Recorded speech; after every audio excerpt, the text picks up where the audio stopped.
మనుబోలు గ్రామంలోని శ్రీ షిరిడి సాయిబాబా మందిరంలో గురువారం రాత్రి స్వామివారికి ఘనంగా పల్లకి సేవ కార్యక్రమం నిర్వహించారు. భక్తులు స్వామివారి పల్లకిని తమ భుజాలపై ఉంచుకుని సాయి నామస్మరణ చేస్తూ గ్రామంలోని పురవీధులలో ఊరేగించారు. అర్చకులు శశికుమార్ శర్మ పూజలు నిర్వహించి భక్తులకు తీర్థ ప్రసాదాలు అందజేశారు. సాయి భక్త భజన బృందం వారిచే భజనలు నిర్వహించారు. కార్యక్రమాలకు ఉభయదాతలుగా కొమ్మలపూడి గ్రామానికి చెందిన చెన్నారెడ్డి శ్రీనివాసులరెడ్డి, మంజుల దంపతులు కుమారులు విష్ణురెడ్డి, విజయరామరెడ్డి వ్యవహరించారు. ఈ పూజల్లో అధిక సంఖ్యలో భక్తులు పాల్గొని స్వామివారిని దర్శించుకుని తీర్థ ప్రసాదాలు స్వీకరించారు.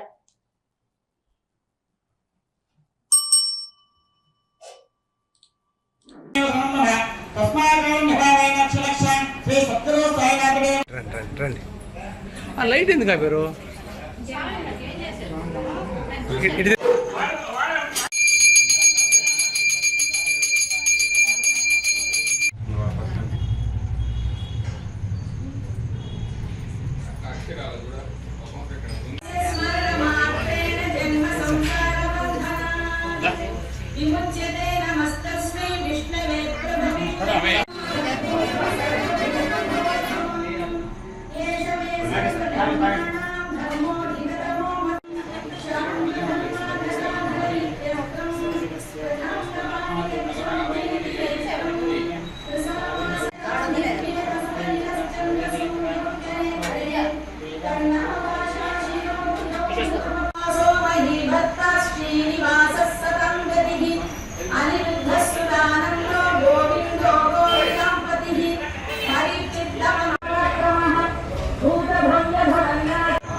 పరిగి బాగా పళ్ళ కూడా ఓం సాయి శ్రీ సాయి జయ, ఓం సాయి శ్రీ సాయి జయ, శ్రీ సాయి జయ జయ సాయి, ఓం సాయి శ్రీ సాయి జయ జయ సాయి.